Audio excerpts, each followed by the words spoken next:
Listen to me carefully. Most people think they have time. They think tomorrow is promised. They think next week, next year, someday, we'll save them. But I came to tell you something that might shake you up. Today is the deadline. Not tomorrow. Not after you feel ready. Not when conditions improve. Today, you've been planning, talking, dreaming, praying, and waiting. Waiting for motivation. Waiting for support. Waiting for confidence. But winners don't wait. Winners move before they feel ready. You say you want success, but your habits say you're comfortable. You say you want change, but your actions say you're scared. Let me be real with you. Average people negotiate with time. Successful people dominate time. Today is the deadline to stop lying to yourself. Deadline to stop blaming your past. Deadline to stop pointing fingers. You don't need a miracle. You need movement. When pain of staying the same becomes greater than the pain of change, that's when your life shifts. Nobody is coming to save you. Nobody is coming to push you. Nobody is coming to believe for you. You are the plan. You wasting enough Mondays, enough New Year's. Enough I'll start soon. If not today, then when? You don't get extra credit for potential.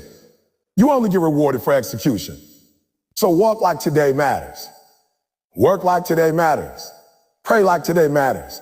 Because one day today will be the day you wish you didn't waste. And remember this, pressure creates diamonds. Deadlines create decisions. And today is yours. Let me tell you something most people don't want to hear because it makes them uncomfortable. And anything that makes people uncomfortable usually gets ignored. Urgency is not stress. Urgency is not panic. Urgency is clarity. Urgency is when your mind finally understands that time is not your friend. Comfort is not your ally. And waiting is not a strategy. Urgency is the moment you stop drifting and start deciding. Greatness is never casual. Greatness does not happen in slow motion. Greatness shows up when urgency walks into your life and says, enough is enough. You see, average lives are built slowly, casually, without pressure. People wake up when they feel like it, work when they're in the mood, dream without deadlines, and promise themselves that someday they'll get serious.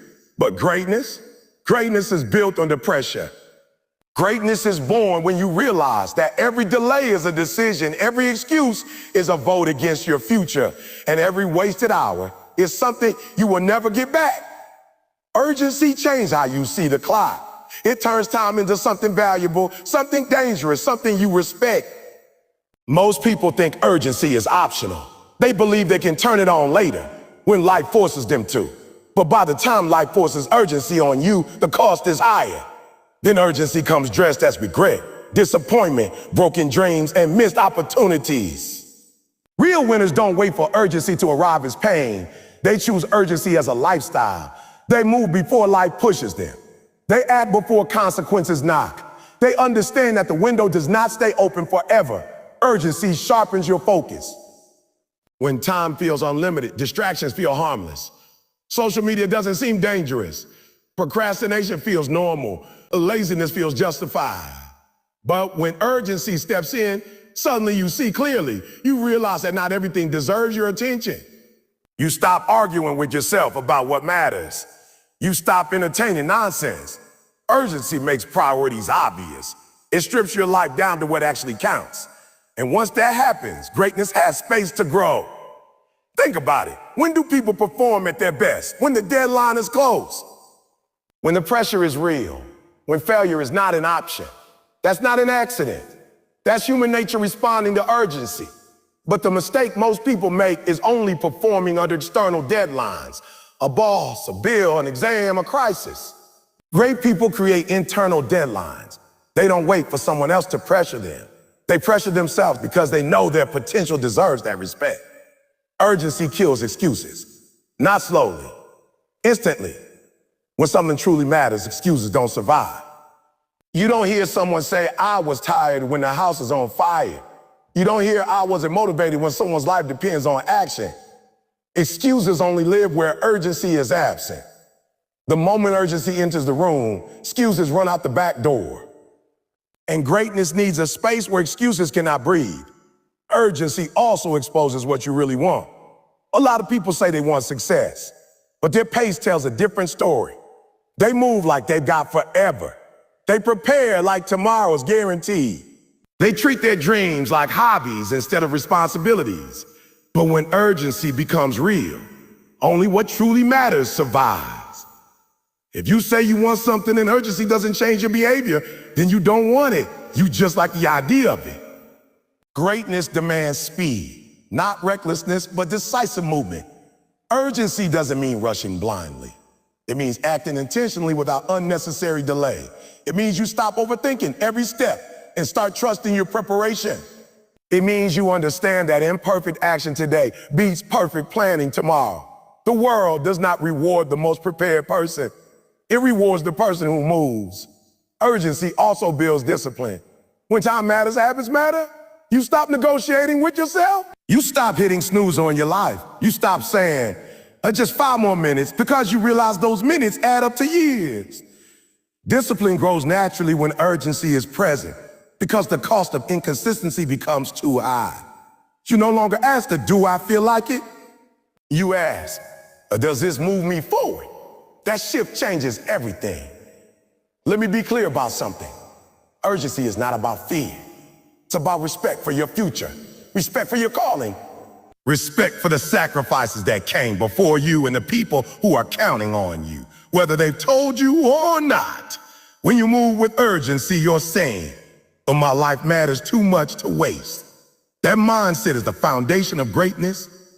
History does not remember the comfortable. It remembers the urgent. It remembers the people who moved when others hesitated, the ones who acted while others debated, the ones who understood that timing is not something you wait for, it's something you seize. Every breakthrough you admire came from someone who refused to move slowly when it mattered most. Urgency turns ordinary days into decisive moments. It transforms mornings into opportunities and nights into reflection instead of regret. When you live urgently, you go to bed tired but fulfilled, not exhausted and empty. There's a difference. Tired means you gave effort. Empty means you wasted potential. Greatness lives on the tired side, not the empty one. You don't need more information. You don't need another motivational video. You don't need perfect conditions. You need urgency. You need to feel deep in your spirit that now matters more than later. That today carries weight. That this moment is not replaceable. Once that clicks, you stop drifting. You stop waiting for permission. You stop asking for approval. You move. Urgency also creates courage. Fear thrives in delay. The longer you wait, the bigger fear becomes. The more you think, the louder doubt gets. But urgency compresses fear. It doesn't give fear time to grow. You move before fear finishes its sentence.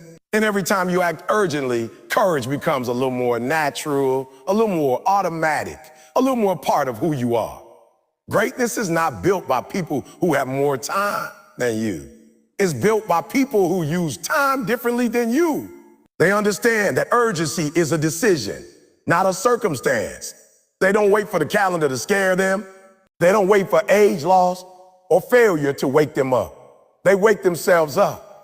One day you will look back at this season of your life and you will either be proud that you moved when it mattered or disappointed that you delayed when you knew better. That future version of you is watching. And urgency is the bridge between who you are now and who you're supposed to become. So move like it matters. Decide like it matters. Work like it matters. Because greatness is not patient with hesitation.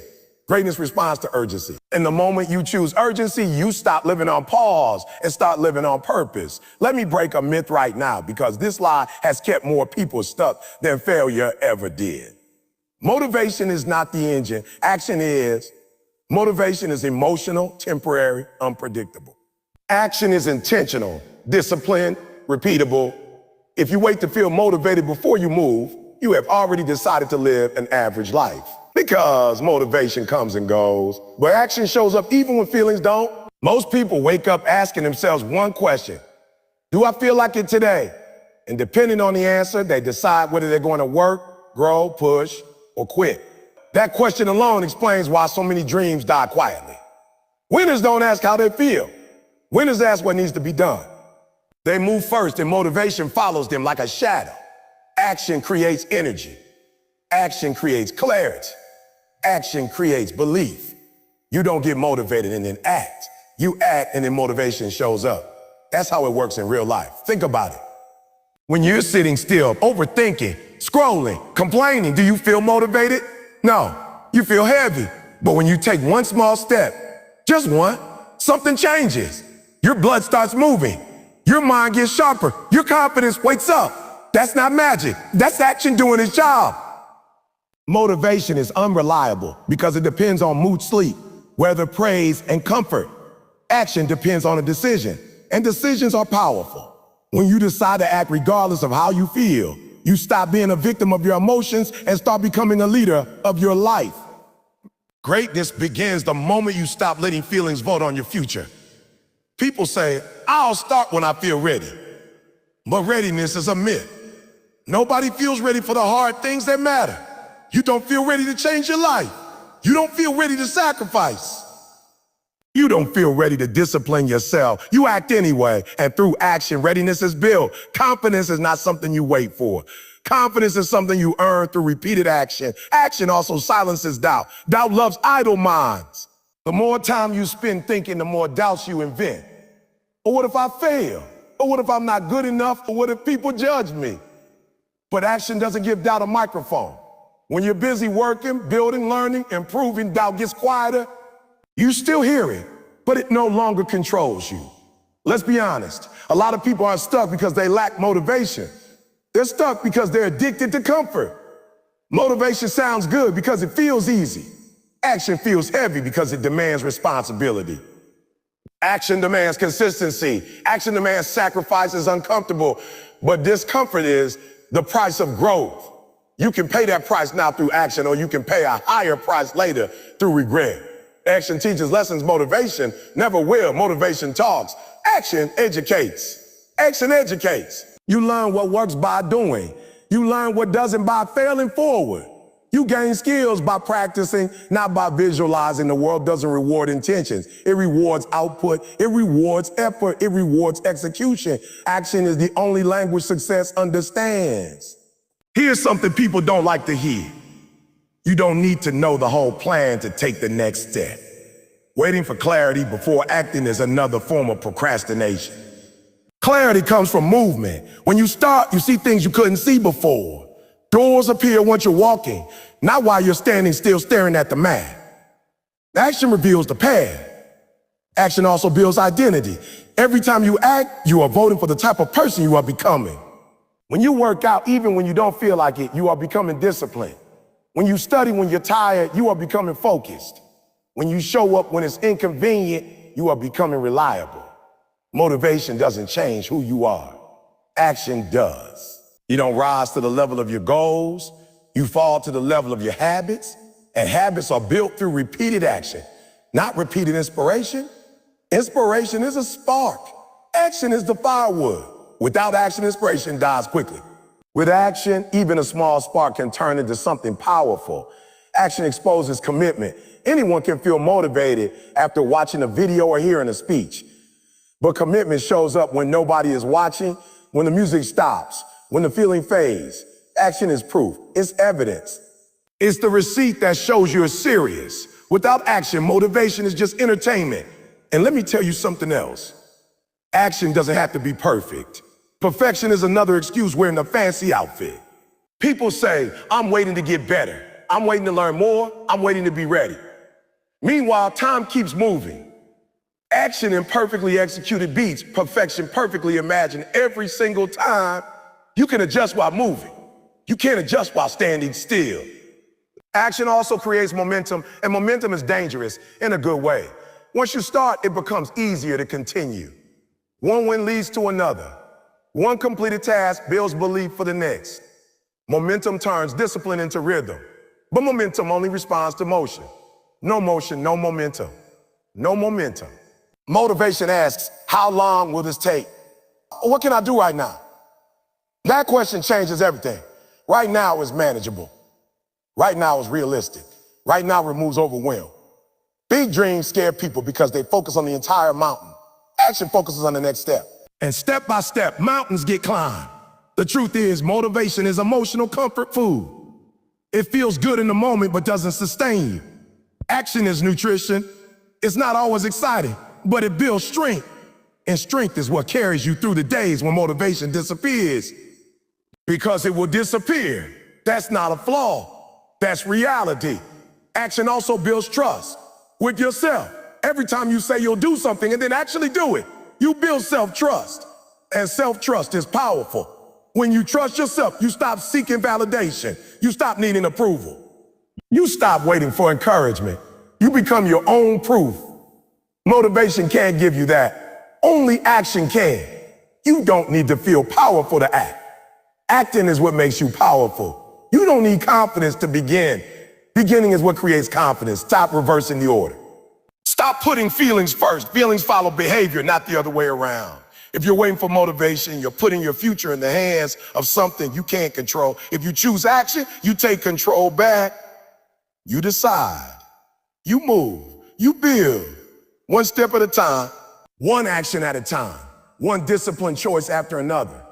And one day you look back and realize something changed. Not because you felt like it, not because it was easy, but because you acted when it mattered. That's how lives are transformed, not by motivation, but by movement. Let's talk about something that feels good but quietly destroys dreams. Comfort. Comfort is seductive.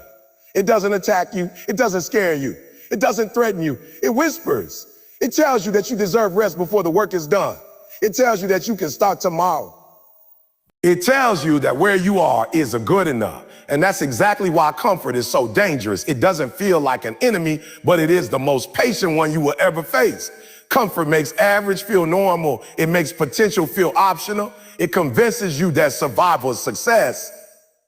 As long as the bills are paid, as long as you're not struggling too much, as long as you're not failing publicly, comfort tells you to relax. But greatness does not live in relaxation.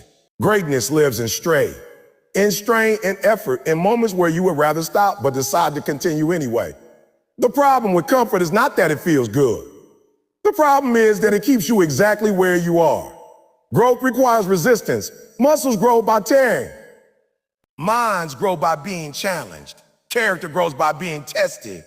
Comfort removes resistance, and without resistance, nothing grows. You don't evolve in easy seasons. You evolve in demanding ones. Most people don't fail because they tried and lost. They fail because they got comfortable and stopped trying. They stopped pushing. They stopped learning. They stopped risking. They settled into routines that required no courage. Comfort didn't ruin them overnight. It slowly put their dreams to sleep. Comfort teaches you to negotiate with discipline. Comfort teaches you to negotiate with discipline. You tell yourself, I'll do it tomorrow. I'll wake up earlier next week. I'll start when things calm down.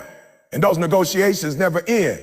Comfort always has another excuse ready, another reason to delay, another justification to stay the same. And before you realize it, years have passed and nothing has changed. Comfort also lies about safety.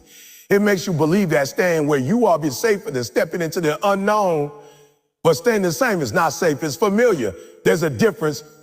Familiar pain feels safer than unfamiliar growth. But familiar pain still costs you your future.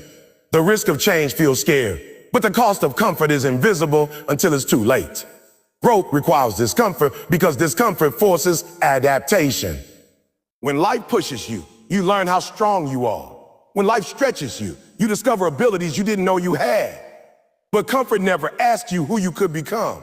It only asks you to stay who you are. And if who you are today is less than who you're capable of becoming, comfort is robbing you. Comfort creates dependency. You start depending on routines, on people or circumstances, on guarantees.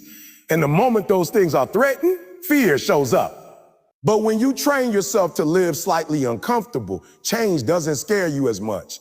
You become adaptable, flexible, resilient. Discomfort builds strength. Comfort builds fragility. Look around. The people who grow the most are usually the ones who chose hard when easy was available. They chose discipline when comfort offered excuses. They chose effort when rest was tempting. And they didn't do it because they loved pain. They did it because they loved their future more than their present comfort. Comfort also dulls urgency. When life is too easy, you forget that time is moving. You stop feeling pressure. You stop feeling hunger.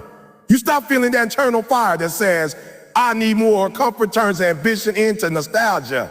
You remember when you used to dream bigger, when you used to push harder, when you used to care more. And instead of reigniting that fire, comfort tells you it's okay that you cool down. Here's the truth. You don't lose ambition because you get older. You lose ambition because you get comfortable. Hunger doesn't disappear. It gets ignored. And anything you ignore long enough will eventually go quiet.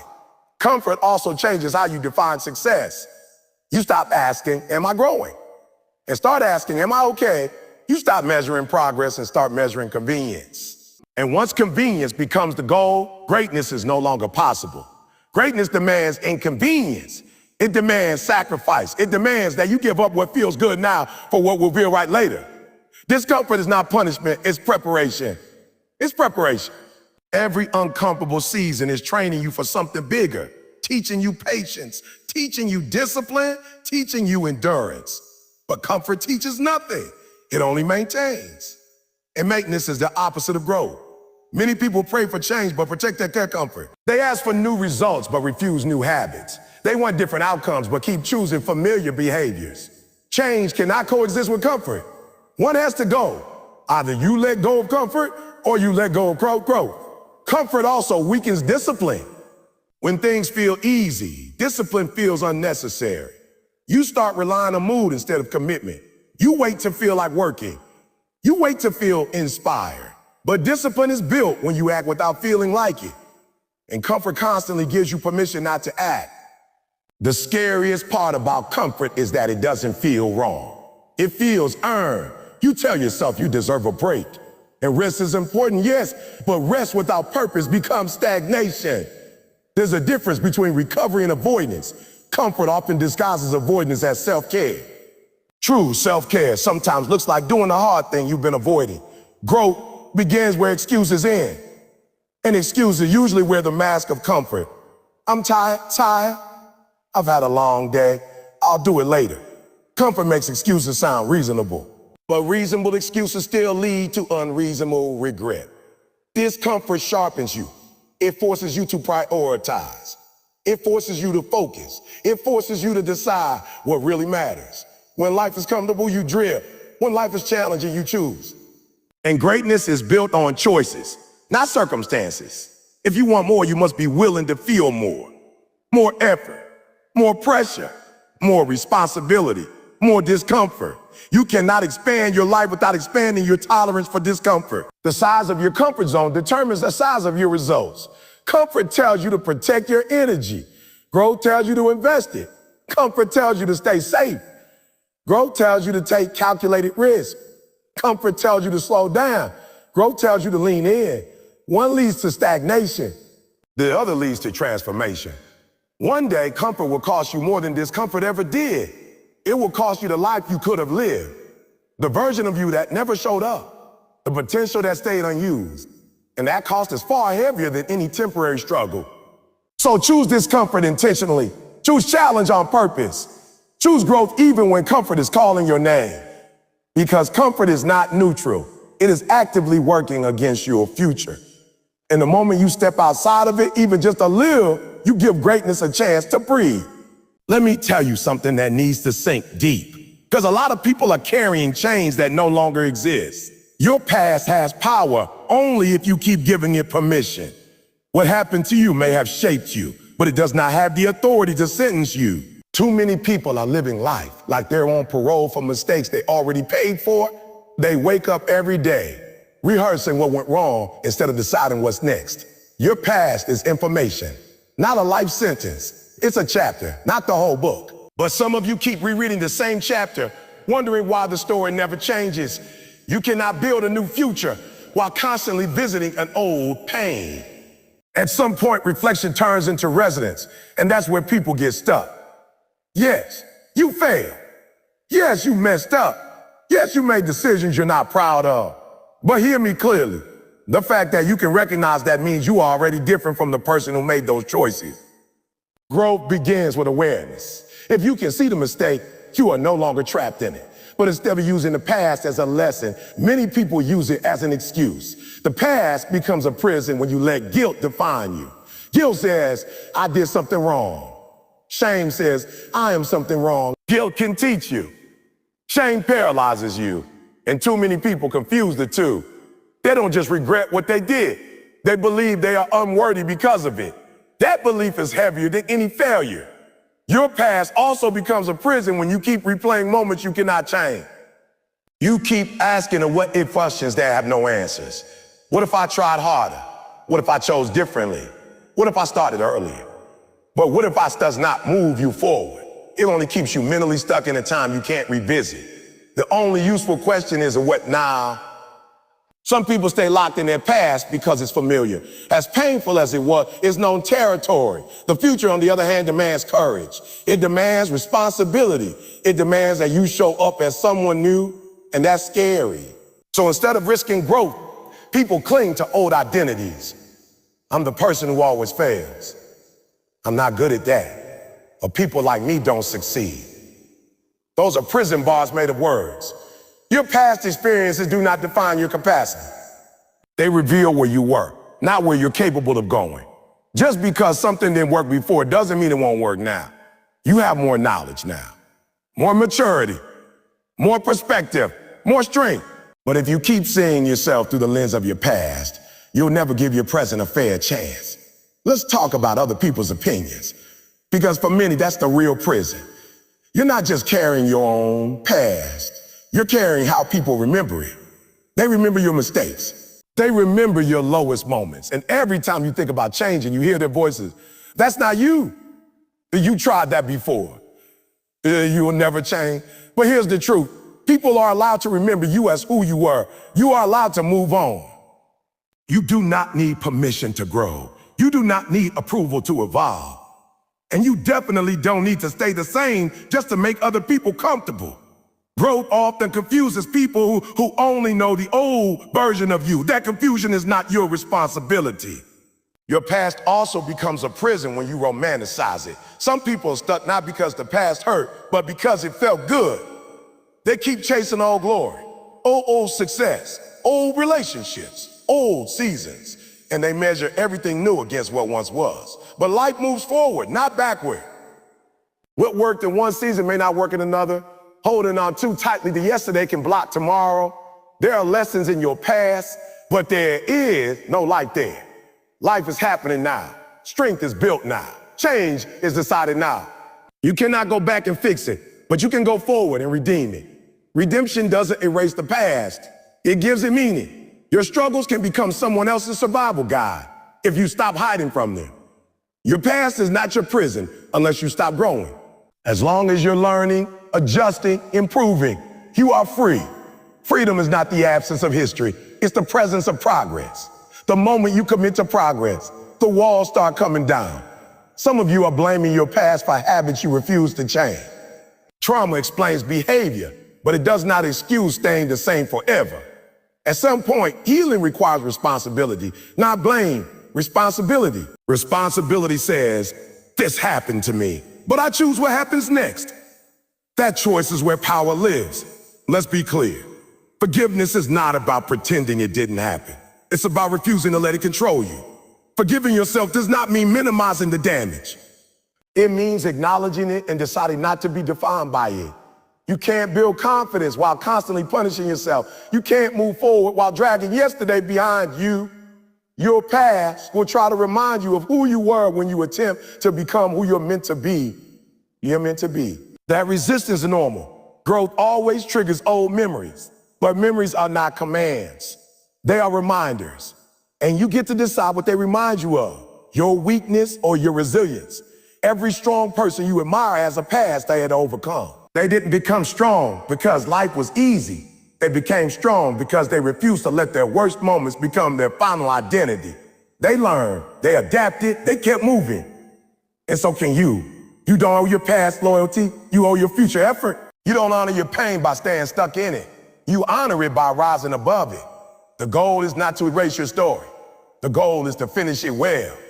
One day you'll look back at this version of yourself and realize this was the turning point, not because everything magically changed, but because you decided that your past would no longer be the loudest voice in your life. You chose growth over guilt, responsibility over regret, progress over punishment. Your past may explain you, but it does not own you. It may have shaped you, but it does not control you. The key is in your hands. The door is already unlocked. The only question is whether you're ready to walk out and live like today matters more than yesterday ever did. Let's get something straight, because a lot of people misunderstand discipline, and that misunderstanding is costing them their future. Discipline is not punishment. Discipline is not suffering. Discipline is not denying yourself joy. Discipline is self-respect in action. It is the clearest evidence that you believe your life is worth structure, effort, and consistency. Every disciplined decision you make is you telling yourself, I matter enough to show up. Most people think discipline is about force, but it's actually about identity. You don't become disciplined by trying harder for a week. You become disciplined when you decide the kind of person you are no longer willing to be. Discipline starts when excuses stop feeling acceptable. When you finally say, I'm tired of disappointing myself. That moment is not loud, but it is powerful. Lack of discipline is rarely about ability. It's about tolerance. You tolerate chaos. You tolerate inconsistency. You tolerate broken promises to yourself. And every time you tolerate it, you teach yourself that your word doesn't matter. That's why confidence is low for so many people. Not because they aren't capable, but because they don't trust themselves. Discipline rebuilds that trust. Think about it. Every time you say you're going to do something and don't do it, something inside you weakens. Not dramatically, quietly. And over time, that quiet damage becomes self-doubt. Discipline reverses that damage. When you do what you said you would do, especially when it's hard, you restore belief in yourself. That belief is priceless. Discipline is choosing long-term respect over short-term comfort. Comfort asks, what feels good right now? Discipline asks, what will I be proud of later? And those two questions almost never have the same answer. Discipline delays gratification, not because it hates pleasure, but because it understands timing. Pleasure without discipline turns into regret. Discipline turns effort into freedom. People say they want freedom, but they avoid discipline, not realizing discipline is the path to freedom. Financial freedom requires disciplined spending. Physical freedom requires disciplined health habits. Mental freedom requires disciplined thinking. Emotional freedom requires disciplined boundaries. Without discipline, freedom is just a word people use while living controlled by impulses. Discipline is also deeply personal. Nobody feels the consequences of your lack of discipline more than you do. People might not see the missed workouts, the skipped study sessions, the half-done plans, but you feel them. You feel them in your stress, in your frustration, in that quiet sense that you're behind in life. Discipline is how you stop falling behind yourself. Self-respect means you don't negotiate with weakness. You acknowledge it, but you don't obey it. Discipline doesn't pretend you won't feel tired, bored, unmotivated, or afraid. It simply refuses to let those feelings make decisions.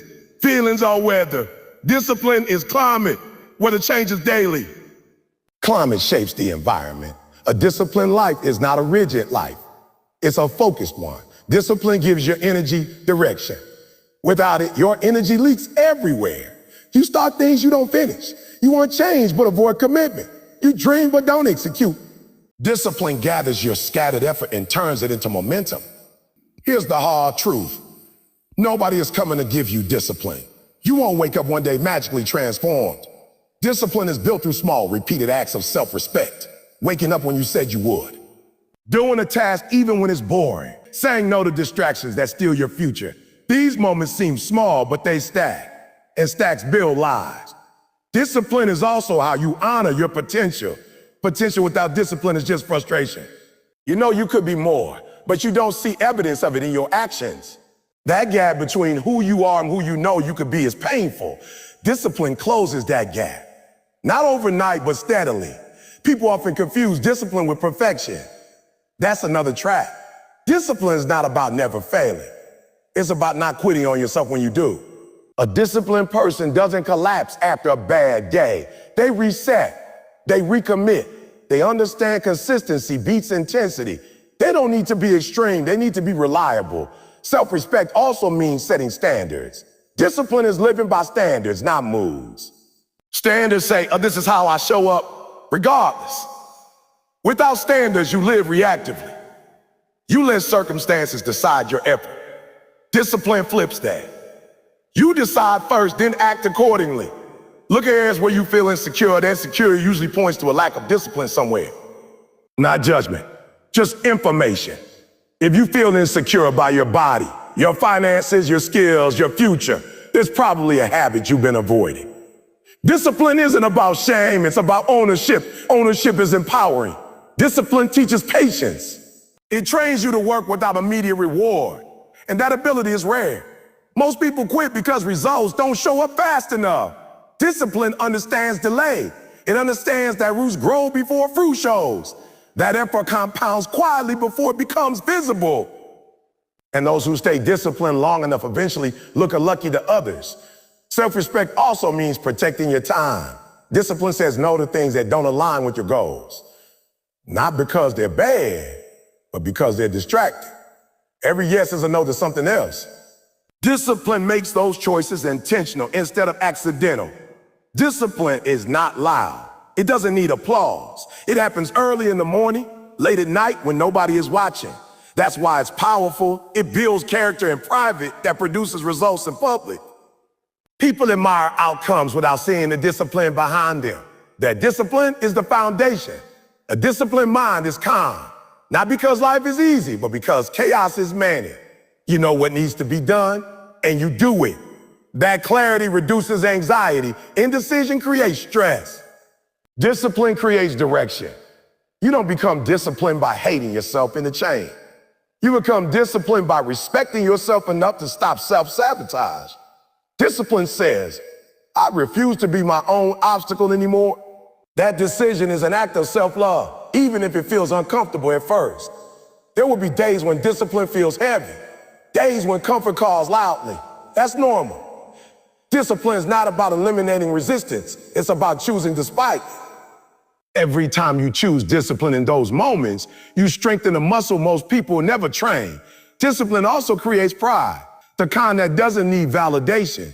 You know what you've done. You know what you've overcome. You know you didn't quit. That pride changes how you walk, how you speak, how you carry yourself. That's self-respect showing on the outside. If you want to change how you see yourself, change what you consistently do. Discipline reshapes identity. You stop saying, I'm trying, and start saying, I do. That shift is powerful. The future you are hoping for is built by the discipline you practice today, not tomorrow, not next week, today. Discipline doesn't ask for a dramatic overhaul. It asks for commitment to the next right action, over and over again. One day, you will thank yourself for the discipline you practiced when nobody forced you to. You'll realize it wasn't restriction, it was liberation. It wasn't punishment, it was preparation. Discipline was you choosing yourself before life forced you to. Because at its core, discipline is simple. Discipline is simple. It's respecting your time, respecting your goals, respecting your work, respecting your life. And when you respect yourself enough to live with discipline, everything else begins to rise and meet that standard. Let's talk about something that makes excuses uncomfortable, because excuses love comfort and excuses hate pressure. Deadlines are not cruel. Deadlines are honest. They don't argue. They don't negotiate. They don't care how you feel. A deadline simply shows you what you truly value. Because when time runs out, excuses lose their power. Excuses survive an open-ended time. When there's a someday, excuses feel reasonable. When there's eventually, procrastination feels harmless. When there's no final moment, no closing door, no last call, excuses sound intelligent. But the moment a real deadline appears, something interesting happens. Suddenly you find energy you didn't know you had. Suddenly you get creative. Suddenly you get creative. That's not coincidence. That's the excuse dying under pressure. Most people don't lack ability. They lack boundaries around time. When there's no deadline, effort becomes optional. When effort is optional, excuses thrive. I'm tired. I'm busy. I don't feel ready. I'll do it tomorrow. Deadlines expose those phrases for what they really are. Delays disguised as logic. A deadline forces a decision. And decisions are dangerous to excuses. An excuse needs indecision to survive. It needs uncertainty. It needs space. A deadline collapses that space. It says, to choose. And in that moment, you either act or you admit that the excuse matters more than the outcome. That clarity is uncomfortable, but it's necessary. Think about how people behave when something truly has a deadline. Bill due today. an exam tomorrow, a flight leaving in 1 hour. Nobody says, I'll see how I feel. Nobody said, I'll do it when I'm motivated. You move, you prioritize, you focus. Deadlines reveal that motivation was never the problem. Priority was. Excuses are stories we tell ourselves to avoid discomfort. Deadlines remove the storytelling time. They don't allow you to rewrite reality. They say, oh, this is the moment. What are you going to do? And in that moment, you meet your true self. Not the version you talk about, but the version you act as. Here's the hard truth. Excuses feel protective. They protect your ego from failure. If you don't try, you don't have to face the result. If you delay, you can still believe in the fantasy of what you could do. Deadlines threaten that fantasy. They demand proof. They demand action. And that's why so many people avoid setting them. But growth requires exposure. You have to put yourself in situations where excuses don't work. You have to corner yourself with time. When you give yourself infinite time, you give excuses infinite life. When you give yourself a deadline, you force discipline to show up. Deadlines also create honesty. Without a deadline, people overestimate what they'll do. I'll start next week. I'll be consistent this time. I'll go all in. But deadlines don't care about intention. They measure output. They don't ask what you plan to do. They ask what you actually did. That honesty is uncomfortable, but it's how improvement begins. Excuses often sound responsible. I'm waiting for the right moment. I'll need to prepare more. I don't want to rush it. But deadlines reveal whether that preparation was necessary or just fear in disguise. Fear likes to dress up as patience. Deadlines tear off that costume. Deadlines also eliminate overthinking. Overthinking is a luxury of unlimited time. When time is limited, thinking becomes focus. You stop obsessing over perfection and start aiming for completion. Completion moves you forward. Perfection keeps you stuck. Deadlines force progress. Many people think deadlines create stress. What actually creates stress is avoidance. The stress builds when you know something needs to be done and you're not doing it. A deadline doesn't create that stress, it exposes it. And once exposed, you have a chance to resolve it through action. Deadlines also teach responsibility. When you miss a deadline, there's no one to blame but yourself. And that accountability is powerful. It's uncomfortable, yes, but it's empowering. Responsibility puts control back in your hand. Excuses take it away. Here's something important. Deadlines don't just kill excuses. They reveal commitment. When something has a deadline, you quickly learn how important it really is to you. If you consistently miss deadlines, it's not a time problem. It's a priority problem. And once you accept that, you can make honest adjustments instead of lying to yourself. People often say they want change, but they don't put a date on it. I want to get in shape. Well, I want to start a business. Without a deadline, those desires remain wishes. A deadline turns a wish into a responsibility. It turns intention into obligation. An obligation demands action. Deadlines also build urgency. Urgency is fuel. It sharpens focus. It reduces distraction. When the clock is ticking, you don't waste time on things that don't matter. You stop scrolling. You stop complaining. You stop debating. You work. Urgency is not panic. It's precision. Excuses thrive on emotion. Deadlines operate on reality. Emotions change. Reality doesn't. The clock keeps moving whether you feel ready or not. Deadlines align your behavior with reality instead of emotion. That alignment is where progress happens. Deadlines also build confidence. Every time you meet one, you prove something to yourself. You prove that you can be trusted. You prove that you can perform under pressure. You prove that excuses don't control you. That proof compounds. Confidence grows from evidence, not affirmation. Missing deadlines repeatedly teaches the opposite lesson. It teaches you that your word doesn't matter, that you can always delay, that consequences are negotiable over time, that erodes self-respect. Deadlines protect your self-respect by holding you to your word. Deadlines also create momentum. When you work towards a specific date, effort becomes concentrated. You're not casually working, you're advancing. That concentrated effort builds speed, and speed builds belief. You start to see progress, and progress motivates further action. Well, life with deadlines becomes reactive. You respond to whatever feels urgent instead of what's important. You get busy but not affected. Deadlines allow you to be proactive. They let you decide in advance what matters and when it must be done. Excuses often hide behind complexity. It's complicated, but there's a lot involved. Deadlines force simplicity. They make you ask, what actually needs to be done right now? That question cuts through noise and reveals the essential steps. Deadlines also force prioritization. You can't do everything at once, so you choose. And choosing is powerful. It means you're no longer drifting. You're directing your effort. Excuses love drift. Deadlines demand direction. Some people avoid deadlines because they fear failing. But avoiding deadlines doesn't eliminate failure.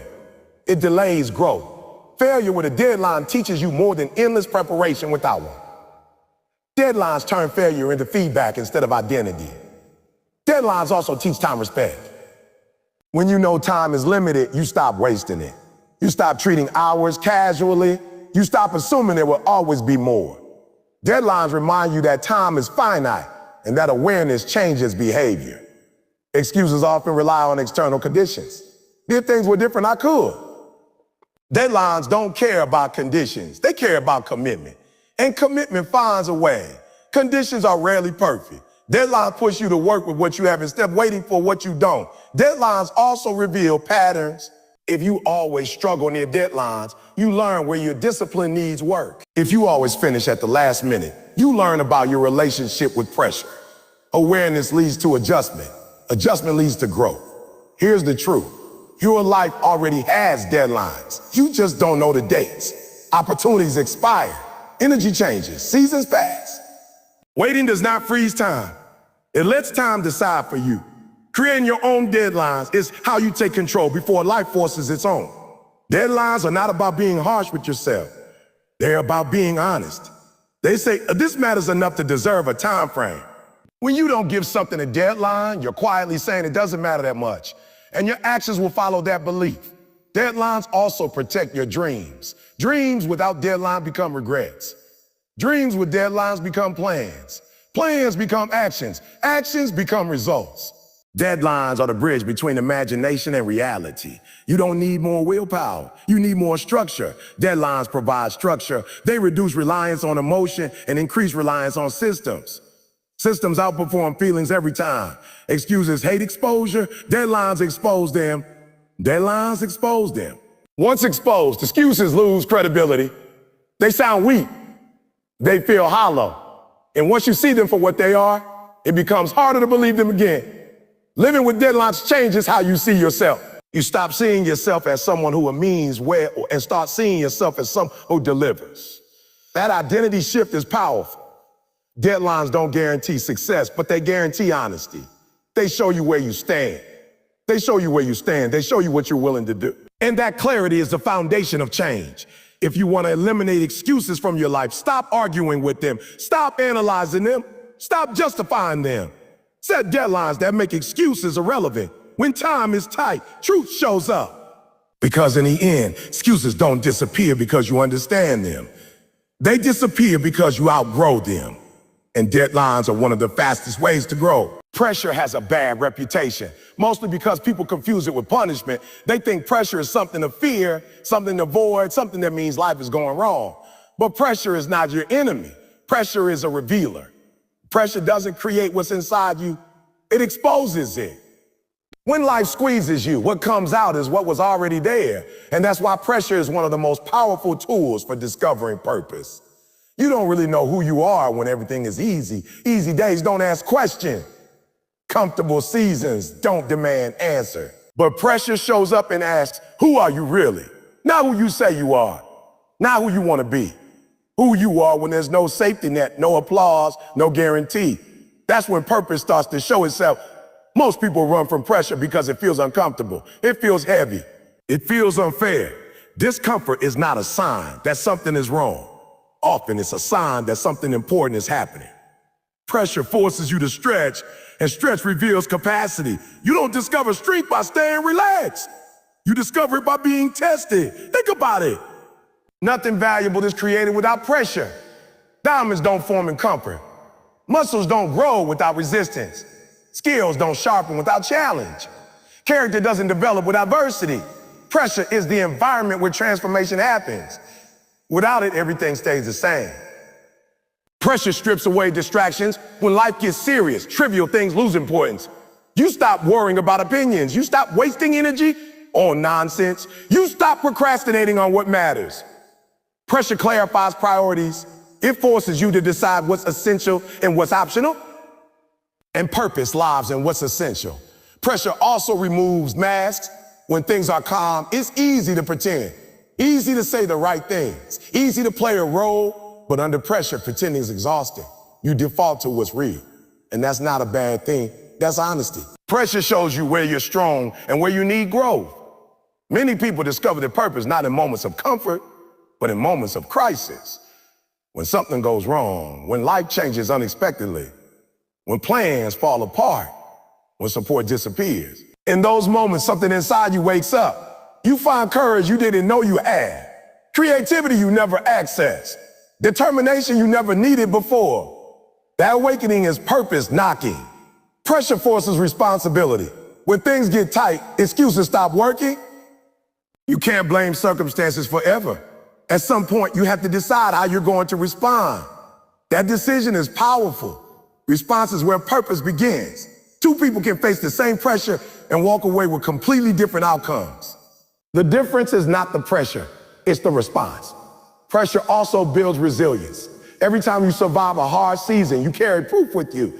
Proof that you can endure. Proof that you can adapt. Proof that you don't break as easily as you once believed. That proof becomes confidence.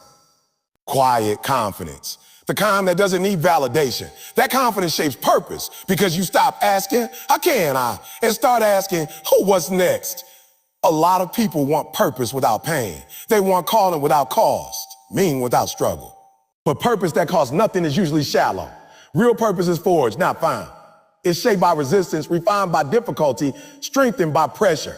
What you go through is all preparing you for what you're meant to carry. Pressure also humbles you.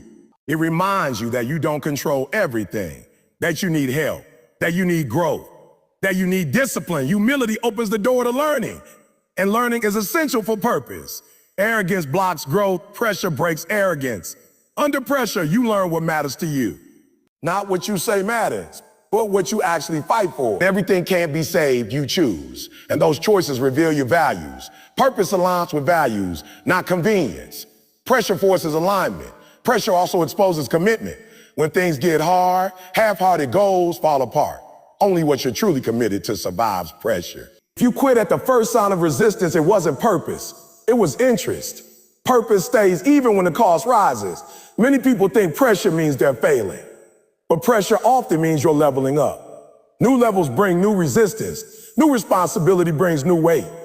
Growth always feels heavy before it feels rewarding. If you weren't meant for more, life wouldn't require more from you. Pressure sharpens focus. When the stakes are high, you pay attention. You stop drifting. You stop delaying. You stop wasting time. That focus creates momentum.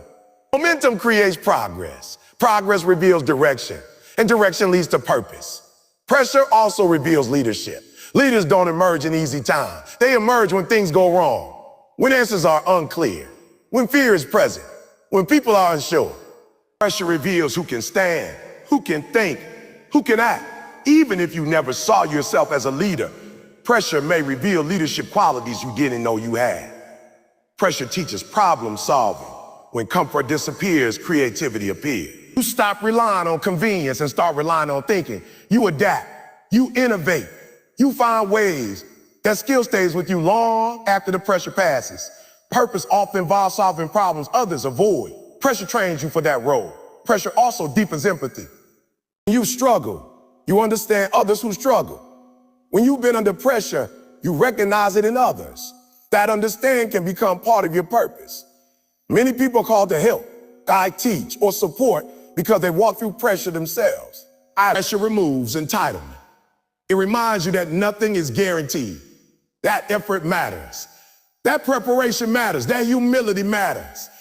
And once entitlement is gone, gratitude grows. Gratitude changes perspective, changes direction. Perspective changes direction, forces growth you might otherwise avoid. How the parts of yourself you wouldn't develop unless you had to? Discipline, patience, courage, boundaries, strength. Pressure forces those traits to emerge, and once they do, they don't disappear. Pressure also reveals limits, but not in the way you think. It reveals the limits of your current habits, your current mindset, your current systems. That revelation is useful. It shows you what needs to change. Purpose grows when you outgrow old limitation. Some people crack under pressure because they resist it. They fight reality. They ask, why me? Instead of why nah. Others rise because they accept the pressure and work within it. Acceptance doesn't mean liking it. It means using it.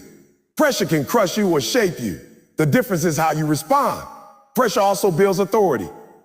You've been through something difficult and come out stronger. Your words carry weight. Your advice has depth. Your presence has credibility.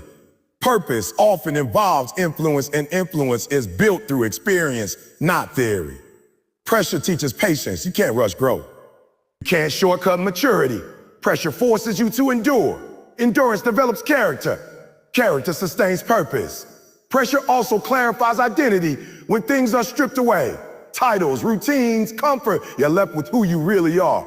That identity is the foundation of purpose. You don't build purpose on appearances. You build it on truth.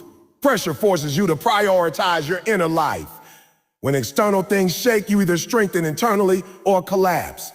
Pressure pushes you inward to examine beliefs, values, discipline, mindset. That internal work is where lasting purpose is formed. Pressure also prepares you for a responsibility. If you can't handle pressure, you can't handle impact. Greater purpose often means greater responsibility. Pressure trains you to carry weight without breaking.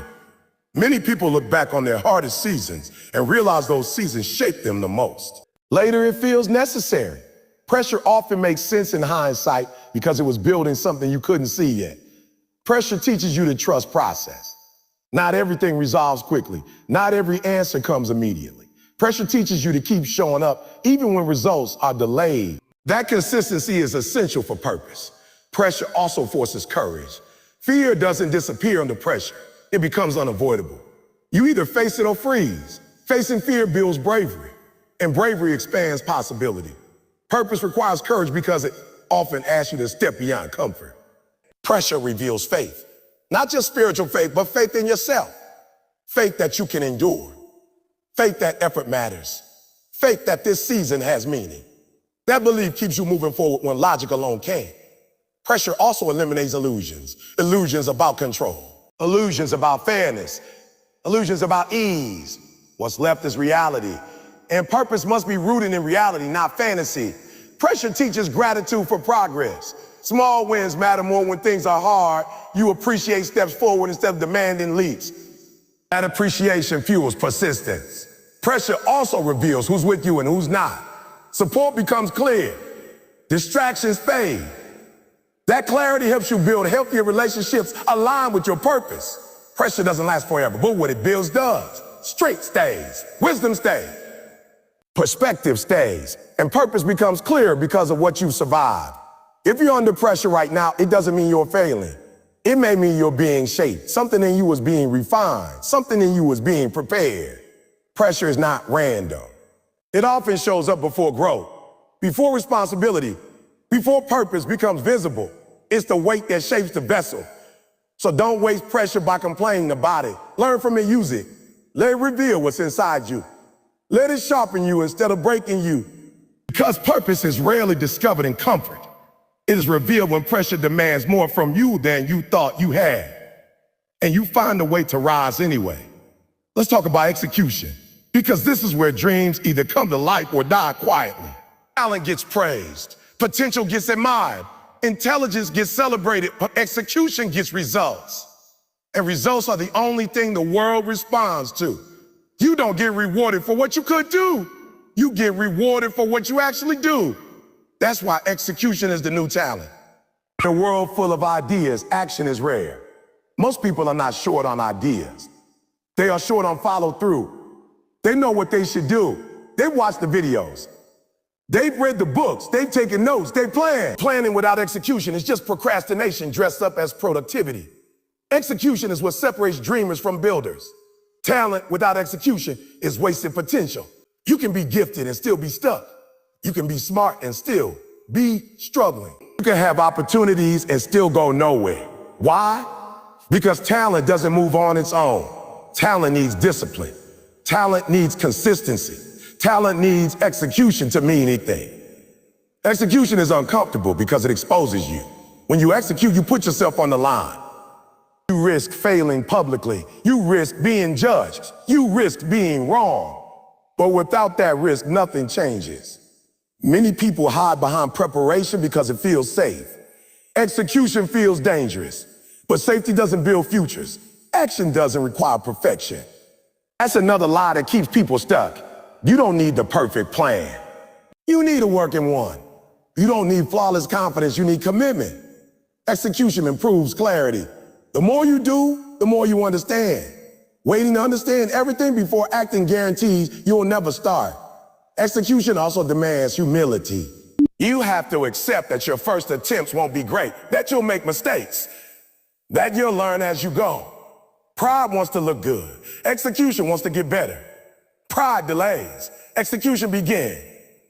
The world is full of people who almost did something, almost started, almost finished, almost succeeded. Almost is the graveyard of execution.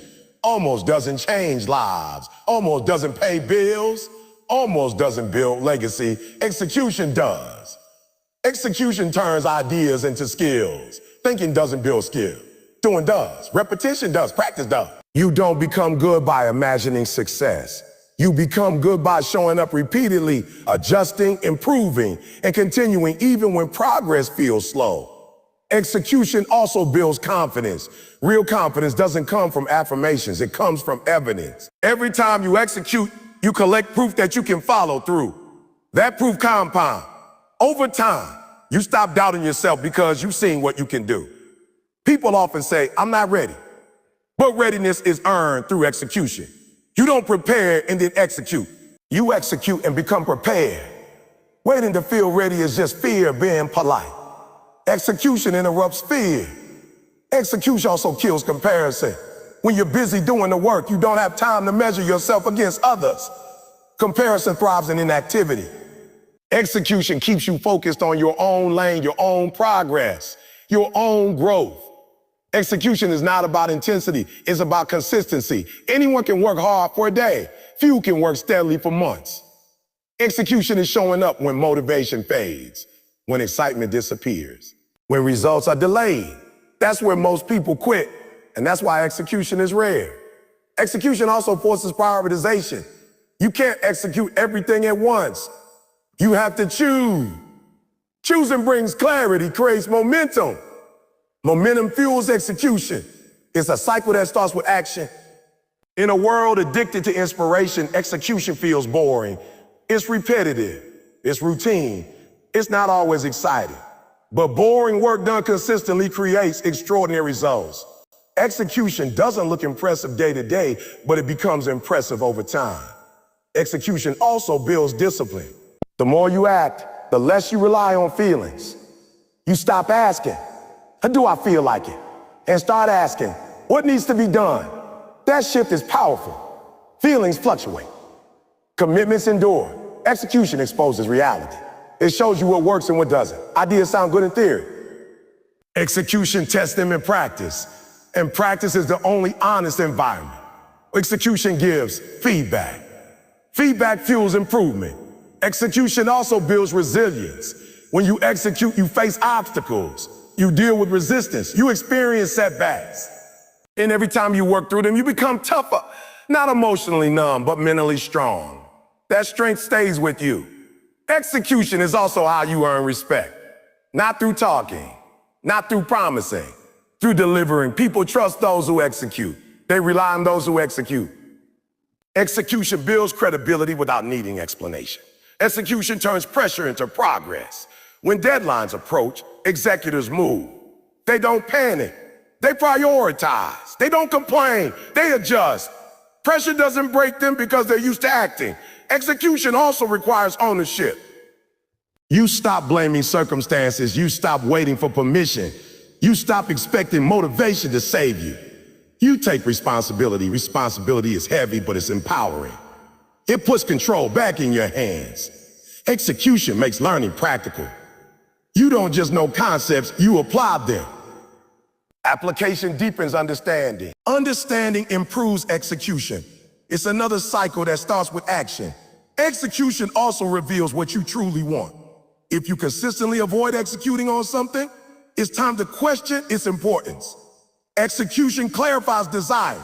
It strips away fantasy and leaves truth. Execution builds momentum slowly at first. The beginning feels heavy. Progress feels invisible. But momentum compounds. One action leads to another. One completed task leads to belief. Belief fuels further execution. Execution also reduces anxiety. Anxiety grows in uncertainty and delay. When you execute, you replace worry with movement. Even small actions create relief. Motion is medicine. Execution demands patience. Results don't appear immediately. Recognition doesn't come instantly, but execution trusts the process. It understands that progress is often invisible before it's undeniable. Execution also builds identity. You stop seeing yourself as someone who talks and start seeing yourself as someone who does. That identity shift changes behavior automatically. You don't need to hype yourself. You expect action from yourself. Execution turns fear into information. Instead of letting fear stop you, you learn from it. Fear points to growth. Execution moves through it. Execution also teaches adaptability. Plans change. Conditions shift. Execution doesn't freeze, it adjusts. Flexibility becomes a strength. Execution is lonely sometimes. Not everyone will understand your focus. Not everyone will support your consistency, but execution doesn't need applause. It needs commitment. Execution creates opportunities. Action attracts attention. Movement creates momentum that opens doors. Opportunities rarely come to those waiting. They come to those working. Execution also sharpens decision-making. The more you act, the better your instincts become. Experience refines judgment. Execution builds legacy. Not intentions, not dreams, actions. What you do consistently becomes what you're remembered for. The world doesn't lack talented people. It lacks executors. People willing to do the unglamorous work repeatedly. People willing to start before confidence. People willing to finish even when excitement fades. Execution is not a personality trait. It's a practice. A choice made daily, sometimes hourly, sometimes moment by moment. You don't need to execute perfectly. You need to execute persistently. Progress beats perfection every time. Execution turns a one die into a day one. It collapses the distance between where you are and where you want to be. Execution is how you honor your time. It's how you respect your goals.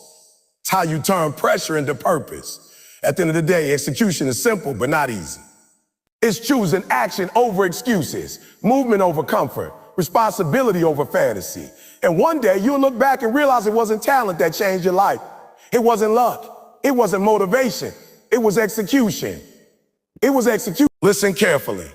Life doesn't care about how many plans you make, how many ideas you generate, or how many intentions you have. Life cares about action. It cares about momentum. It cares about execution. All the strategies, all the books, all the videos, all the advice in the world are useless if you don't act. That is the ultimate truth. Today is the moment to stop rehearsing your future and start living it. Every second you hesitate, every excuse you tell yourself, every I'll start tomorrow you whisper quietly in your mind steals from the person you are meant to become. Time does not pause. Opportunities do not linger. Dreams do not wait for you to feel ready. If you truly want to change, if you truly want to step into your potential, you must act now, without hesitation, without permission, without delay. You've already spent too many days distracted, too many weeks procrastinating, too many months planning without executing, too many years telling yourself stories about what you could do instead of actually doing it. But that stops today. Today is the line you draw in the sand. Today is the moment you say, enough is enough. I will no longer settle. I will no longer delay. I will no longer be afraid of discomfort. I will act. Understand this clearly. Action beats intention every single time. Talent without effort is invisible. Knowledge without application is useless. Potential without execution is wasted. You may have the smartest mind, the biggest heart, or the clearest vision, but none of that matters if it sits dormant. The world rewards those who produce results, not those who talk about them. And that is why execution is not optional, it is mandatory. The people who succeed are not the ones who had the easiest path. They are the ones who refuse to quit in the face of difficulty. They are the ones who made hard choices when everyone else chose comfort. They are the ones who felt fear but acted anyway. They are the ones who turned pressure into fuel, deadlines into motivation, and obstacles into stepping stones.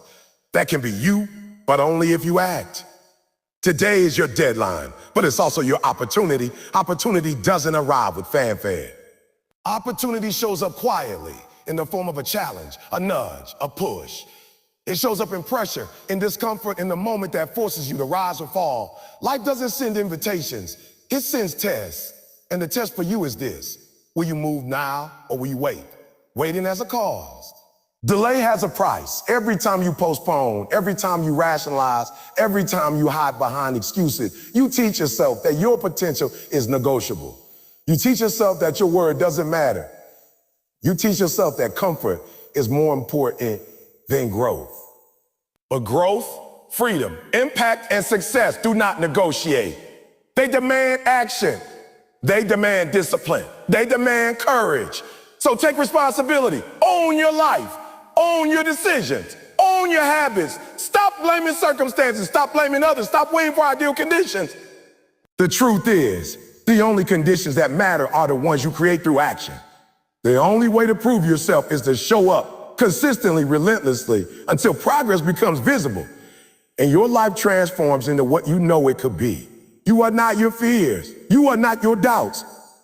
You are not the sum of your past mistakes or your past delay. You are what you do in this moment. That's the power of today. Today is the only day guaranteed to you. Today is the only day you can change what comes next. What you choose to do in this moment will echo in the hours, days, weeks, months, and years that follow. Don't wait for motivation. Don't wait for clarity. Don't wait for permission. Don't wait for comfort. None of those things are required for greatness. What is required is action, discipline, and commitment. Decide today to start. Decide today to persist. Decide today to execute. Decide today to honor your potential. Decide today to respect your time. Decide today to stop telling yourself stories and start living your story. Remember, success is not a single moment. It is the sum of small choices, repeated consistently over time. Every time you choose to act instead of avoid, to do instead of delay, to finish instead of quit, you build momentum. Momentum compound. Results compound. Confidence compound. Execution compound. And all of it begins with this choice, the choice to act now. So as you leave this moment, leave with urgency, leave with courage, leave with clarity, leave with commitment. Stop negotiating with your life. Stop asking for permission to start. Stop hoping that someone else will make it easier for you. Step forward, move, execute, act, persist, finish, rise. Your life is waiting. Your potential is waiting. Your dreams are waiting, and they will not wait forever. Today is your deadline. Today is your opportunity. Today is your moment to prove to yourself that you are capable, that you are committed, that you are unstoppable. Don't waste it. Don't delay it. Don't rationalize it away. Because at the end of the day, it's not talent that changes your life. It's not luck. It's not luck. It's not circumstances. It's not hope. It's action, execution, discipline, consistency, courage, resilience. And those qualities are built one choice at a time, starting today. So rise up. Move now. Act now. Don't wait. Don't hesitate. Don't compromise.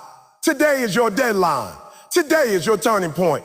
Today is the day you honor your word, your potential, your life.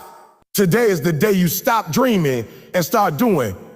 And when you do, you'll look back and realize that all the preparation, all the waiting, all the doubts, all the excuses, all of it leads you to this very moment. The moment where you finally decided that your life, your purpose, your future is worth more than comfort. This is the day that defines the rest of your life, and it starts with action. So now it comes down to this moment right here, right now. Not tomorrow, not next week, not when conditions improve, not when confidence magically appears. Right now. Because every powerful message, every lesson, every realization you've heard today means absolutely nothing if you walk away the same person you were before.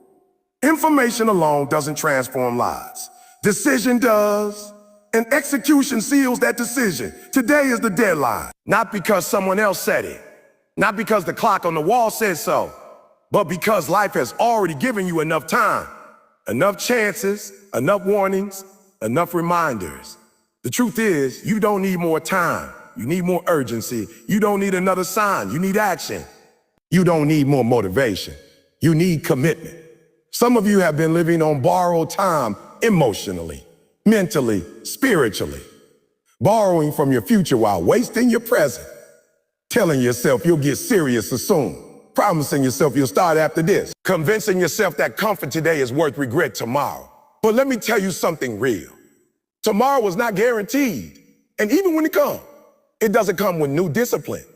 It comes with the habits you build today. This is the moment where excuses expire, where explanations don't matter anymore, where stories about your past stop holding power over your future. Because at some point, your reasons stop being reasons and start being chains. And the only way to break chains is to move. You've heard it all before. You felt inspired before. You promised yourself before. But inspiration without execution becomes frustration. Motivation without movement turns into self-disappointment. And disappointment repeated enough times becomes doubt. That's why today matters. Because today interrupts that cycle. Today is the day you stop negotiating with your comfort. Comfort has talked long enough. Comfort has kept you average long enough. Comfort has stolen up potential from your life. Growth doesn't live in comfort. Progress doesn't visit comfort. Everything you want is on the other side of doing what you don't feel like doing. You don't need to feel ready. You need to be willing to be uncomfortable, willing to be seen trying, willing to fail forward, willing to start messy, willing to keep going when nobody is clapping. Because the real work is quiet. The real grind is lonely. The real change happens when nobody's watching. Understand this clearly. The world doesn't owe you belief. It responds to results. People don't follow potential. They follow proof. And proof only comes from execution. Every day you delay, you train yourself to distrust your own word. Every day you act, you rebuild self-respect. And self-respect is the foundation of confidence. You've been waiting for confidence to show up first. That's backwards. Confidence shows up after action. Courage doesn't come before the leap. It comes because of it. Discipline doesn't appear when life gets easy. It's built when life is hard. Today is a deadline because life will keep moving whether you do or not. Time is not pausing to see if you're ready. Opportunities don't wait for you to feel comfortable. Regret is patient. It waits quietly for years. But success only shows up for those who move when it's inconvenient. You don't need to do everything today, but you must do something today. Something real, something uncomfortable, something that moves the needle, even if it's small. Small actions done consistently will embarrass massive intention never acted on. Stop looking for a breakthrough moment. Breakthroughs are built in boring moments, in discipline, in repetition, in showing up again and again when it feels ordinary. Extraordinary life built on ordinary actions executed relentlessly. At some point, you have to stop asking, what if it doesn't work? And start asking, what if this is the moment everything changes?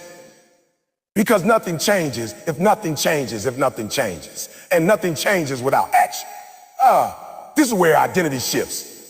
Where you stop calling yourself someone who wants more and start becoming someone who does more. Where you stop talking about your dreams and start working like someone who believes them. Let today be the line you draw in your life.